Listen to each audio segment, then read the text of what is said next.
All right, welcome to the Money Puzzle. I am Brian Ramsey, and that is not Chris Vaughn. That's now Aaron McAndrew, and that's still Eric Douglas, and we're still the Money Puzzle, and we're still on our new dig. So you'll be seeing this quite a bit as we move forward. It's pretty cool. It's actually nice and fluffy. Although when we first put it all together, we put it all up on the wall. It came in the next day, and it had all fallen off the wall.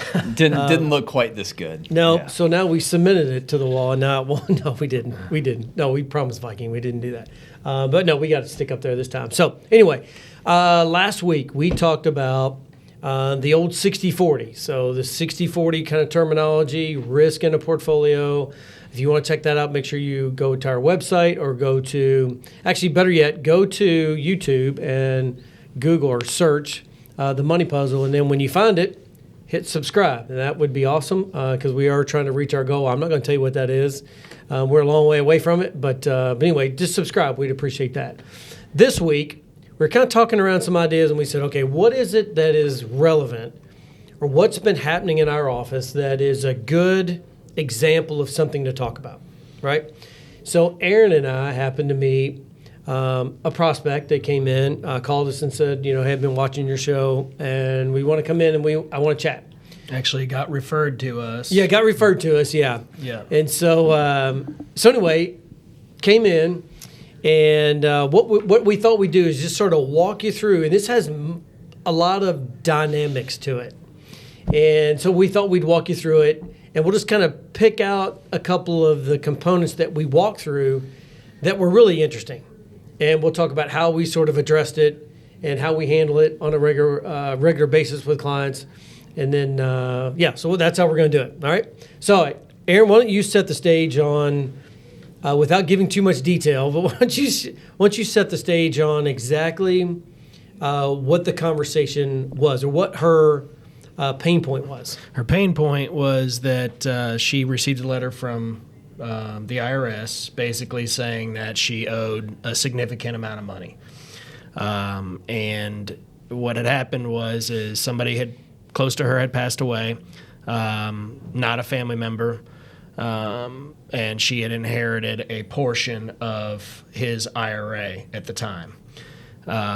So where she was, they set up which they should have done. They set up a beneficiary IRA, which we were kind of concerned about that at the beginning. Mm-hmm. So we confirmed that it was set up as an inherited IRA. They did set that up. So they put the money into that beneficiary account, but at some point there was some kind of disconnect because it showed that amount being put into an inherited IRA, but it also showing the entire amount as being taxable. So we're trying to help figure that situation out there so she didn't have a massive tax bill at the time. What was ironic at the time, which you and I really thought this was really strange too, was because she had been taking her required minimum distributions for the last couple of years out of that account, or at least a year and a half out of that account since this had happened. And like normal, she would have to pay taxes on that money too. So she gets an IRS tax bill saying she owes taxes on the total amount that was rolled over into a inherited account, and now she's turning around and paying taxes on the distributions like she should have to pay taxes on the distributions. That part's correct, but the mistake was the major tax bill here. But it's not the IRS's fault because the IRS looks at the form at least and it shows it as taxable income, but there had to be some other thing that was missing. There was a loophole there. Anyway, that's why she came to us initially. That was one of the pain points. The other pain point was that she's come into an amount of money that she's really admitted that I've never really had this type of money before, so I don't know exactly what to do with it. Most of that money was invested just sitting in cash. Mm-hmm. Yeah. So the other point that is really interesting about the case was when and this is not too uncommon, okay, and we all know this, but when she came in, she was trying to do all this herself. Mm-hmm. She received this letter, didn't understand what it all meant, and when we talk about a tax bill that's due, it was not an insignificant amount. Okay, it was a significant amount of money. It's enough money to be causing any regular person, what we'll call regular, any person really, a lot of stress. Any person. That was a six-figure tax bill. Yes. Yeah, Correct. six-figure tax bill, correct. That she didn't know, by the way. Yeah. So what's interesting is when she came in, she presented this to us, and Aaron and I were like, "This doesn't make any sense. This is not computing." So we literally, while she was in the room, we picked up the phone and we called the tax preparer. The tax preparer, and we were being told by the tax preparer information that Aaron and I both knew was incorrect. Fair enough to say? Yep. And was the tax preparer was very adamant. Yes. That they were correct. Correct. And we knew this person wasn't correct. Absolutely right. Yep. And so we basically we said we told her we could fix it. We said we can fix this. We know we can fix it. Mm-hmm. There's a disconnect somewhere. And we know now, after doing a little bit of research, that the disconnect was where the money was moved to. There was a tax document that was not prepared properly to then send to the IRS to code it as a rollover, so she would never have owed the money. So we sort of know how it all put together. Mm-hmm. Now, that's the story, okay? There's some other details in there, but that's kind of the story. All right, so let's go back to what we have experienced, let's say over the last 6 months. We have run into a handful of folks that have come here and met with us that are what we call DIYers, right? So walk us through when somebody comes in, or what we say DIY. What do we? I mean, I think most people know, but walk us through that. Well, we'll do-it-yourself investors. You know, and we talked about this a little bit, but there's several different phases of your investing lifetime, if you will. The accumulation phase is your first phase. You make money, you put it away in an investment account, you save it, you try to save as much money as you possibly can, and you leave it alone and you don't touch it. And I think that there is a disconnect for most people that they think, okay, well, I've made it through the accumulation phase without any problems. Hey, I did actually pretty well. You know, I had some really good years in the stock market. I'll just put it in a few different funds and I made money. And hey, this is not that hard. Why would I pay someone to do it for you or for me? There is a distinct difference between moving from the accumulation phase to the income phase. You're paying yourself. You have to think of yourself almost like an employee. You are a company and you are paying an employee. And this is not just an employee that you can fire at any time. This is an employee that you have to pay for the rest of their life. You have to ensure that there is an income stream for that employee for, you know, and let's say most people retire on average, 60, 65, right? So we have to design an income plan for 25, 30 years at least, just to ensure that, most people aren't going to run out of their money. It is a different skill set than accumulation. Accumulation is for most people, you work for a company, you put 10, 15, 20% into your 401k and call it a day. That doesn't require much skill. And I think there's a lot of people, given what the market has given us over the last decade, and we've had the best decade, really in market history over the last, prior to 2022, I should say. But I think there's a false sense of security that a lot of investors or DIYers have in their ability to manage money over a long period of time. And so that's where they come in. The people think that they can do it. There's all kinds of blogs and things you can read about online, and there's almost too much information online. And so it's trying to figure out, weeding through the information and what applies to me, what doesn't, what's good information I can rely on, what's not. And so they did want to, in order to save a few dollars, they are potentially costing themselves quite a bit more. Well, look, it's no different than this person that came in. I mean, she decided, right, and it was probably a good decision on both sides, right? Yeah, right. She decided to continue to pursue this herself, and she was gonna take care of it, which will lead to another topic we want to talk about: seek the advice of a professional, which we harp on a lot. But I think she's a good example of, I'm just going to do it myself, and she thinks that she got the proper advice from this tax preparer. Mm-hmm. However, we know that, one, it's not correct, because and I'll give a little bit of context here. The person that prepared her, I'm trying to be careful here. The person that prepared. I can say it. Yeah. There's a reason you're calling this person a tax preparer. Yeah, and not an there was a accountant. tax preparer that prepares tax returns. Yep. They this group of people that you could take your tax return to and have it prepared literally has to take an 8-hour class every year, and they can prepare your tax return. No accounting background, no CPA, no what they call an AE, an authorized agent, right? An A, no whatever, enrolled agent. Sorry, an enrolled agent. And certainly no fiduciary responsibility as well. Yeah, but nothing like that. And yet they're preparing tax returns, and this person gave her incorrect advice, but she took that advice, and she's going to wind up costing herself, $140 thousand plus in fees, right? And it In could taxes. even, let's even add this other layer to it. It could even be the fact that the institution that she is already using for that inherited IRA made a mistake on their end of it by not sending the correct form for the rollover to the IRS, which could have sparked the problem. Right. And then on top of that, the tax preparer. So continuing down the path of just doing the same thing that I've been doing after finding this new information out probably doesn't usually lead to successful Right. results in the future. Yeah, and I think one of the things that we run into, there's two different things we want to talk about, for the time that we've got left, and that's number one, which we talk about this all the time, and that is really seek the advice of a professional. Now, I understand someone may say, well, that's what she did. She went to this tax preparer, and they're a national brand and blah blah blah.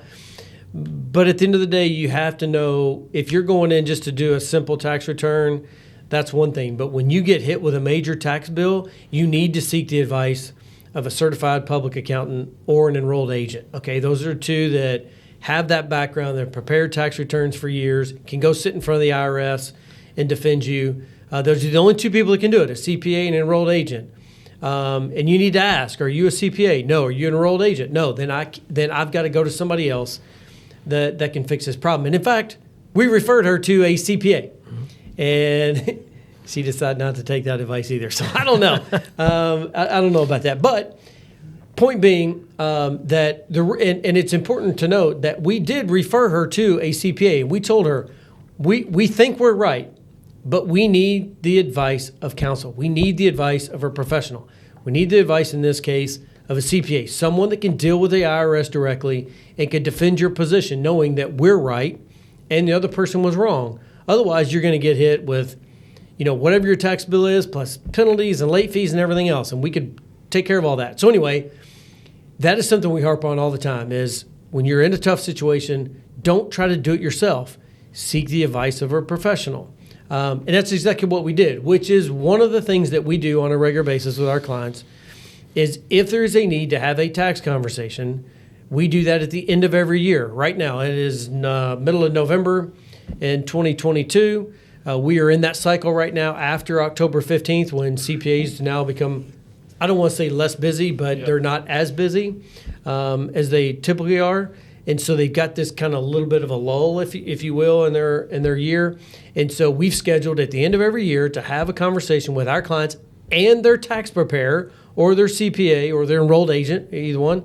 But we want to sit down with them and have that tax conversation because while we may know what's going on, we need to seek the advice of a professional. So that is something that we do every single year with a client. So if you're with an advisor that does not have that conversation and is not willing to sit down with your CPA and say, let's have a conversation, then you need to pick up the phone and call us and say, I want to come work with you guys because you guys will work with my tax preparer and make sure that I'm paying the least amount of taxes that I possibly can. In fact, I have 2 of those meetings this week. This is actually Thanksgiving week. I still have 2 of those meetings where we are sitting down with CPAs, enrolled agents, whatever it is, but having those tax conversations. So there's that piece. Well, just in her quest to save a few dollars, she's going to cost herself far more than that.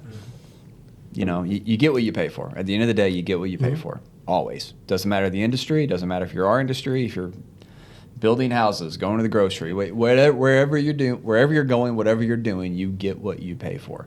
And that's usually the common trait with most DIYers is they don't want to pay a fee to seek the counsel of a qualified professional.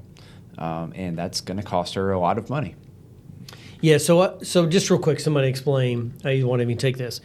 So in our puzzle, so we created the money puzzle. We like the analogy of having puzzle pieces, and really one of the kind of the corner pieces, if you will, is probably tax. We haven't officially said that, but it's probably taxation. Oh, it is. Because it affects you from the day you start working until the day you're no longer here, and if you have a big enough estate, it affects you then.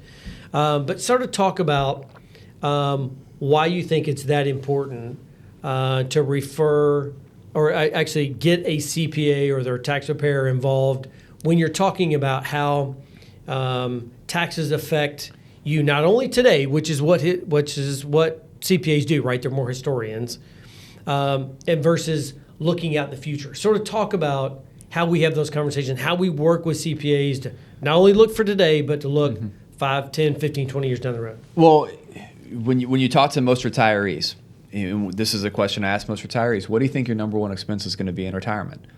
9 times out of 10, probably healthcare, probably medical expenses. No, you're wrong. It's taxes. You will pay more money in taxes in the course of your retirement, barring something traumatic, obviously, right? But generally speaking, you're going to be paying far more money in taxes than you will be in medical expenses during the course of your retirement. That's when people think, I'm not making as much money, I'm not going to have to pay as much in taxes. Well, it's false. And we've talked about the myths of retirement. Yep. You're still going to need the same amount of money that you lived on throughout your lifetime.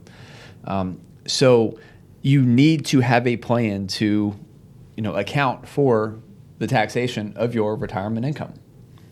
You have to be able to mitigate that to the greatest degree possible. To your point, CPAs are historians. They look backwards, and they're usually only focused on the year ahead of them or the most recent year that has just passed. The reason why we need to be working with your I don't want to say tax preparer. I want to say CPA. Yeah. I want to say accountant or CPA, because we need to make sure that, because the decisions that we make today are going to affect next year's taxes and the tax years beyond that eventually the CPAs will be, having to account for. So we need to make sure that they understand what's coming, and if there's anything that we need to, that maybe we don't know about, that they know is coming in the future, or, it just helps to have us all on the same page when we're making decisions, because you don't want to be getting different advice from the different professionals in your network.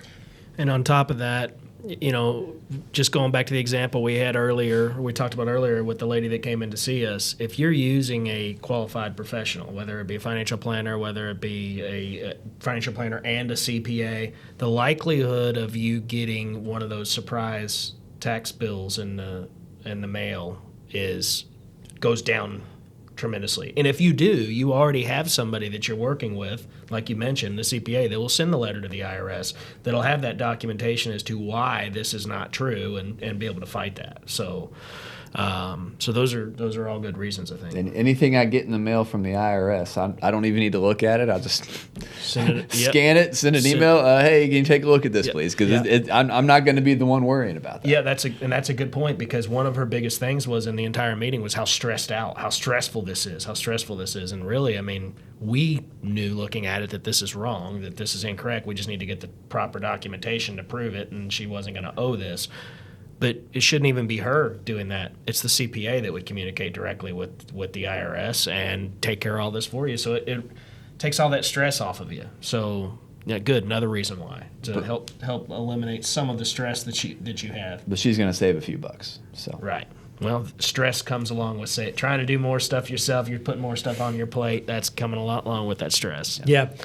All right, so hopefully today was pretty interesting. It's a real case. A real person walked in here with an awful situation because of someone didn't do something. We think we kind of figured it out, but she decided to kind of do it herself, and we think it's going to wind up costing her a lot of money.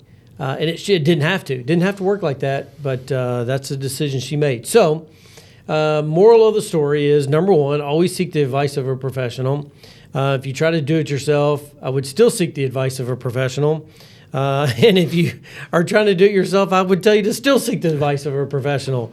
But no, it's sometimes, especially when it comes to money and taxes, it's very, very difficult to know how to do all that on your own. Working with a professional, even though you might spend a little bit of money doing it, especially going to like a CPA, getting a second opinion, it's worth it. I can tell you. So anyway, that's it for another week of the Money Puzzle. Make sure you tune in each and every week where we talk about different things that are going on in our office and topics that when folks come in, they're talking about. We're going to have those as topics for our show. That's where this came from. And so make sure you tune in each and every week. We also do another podcast that's called Friday at the Firm, I think is really what we've referred to it now as. But anyway, it's a bourbon review. Pretty cool. Make sure you go check that out. You can check us out on YouTube or go into our website. I think Miss Producer's got our phone number and website up. You can check us out there. Or just go to YouTube and search The Money Puzzle, and you'll find us. And make sure you subscribe and send us to your friends and ask them to subscribe. That would help us out quite a bit. And let Eric sign us off for another week. Oh, well, you just did pretty much a wonderful job. But I just always refer to you. But no, I mean, this is what we do. We're retirement income specialists. So if you want to have a call with us to discuss your retirement income needs or put together a plan, give us a call, 502-200-5210, or visit our website. It should be listed on the screen right now, but fwppartners.com. You can schedule a call directly from there as well. And if you're listening on YouTube, make sure you hit the red subscribe button to enjoy our content and be the first to get notified when we put out something new. Thanks for listening.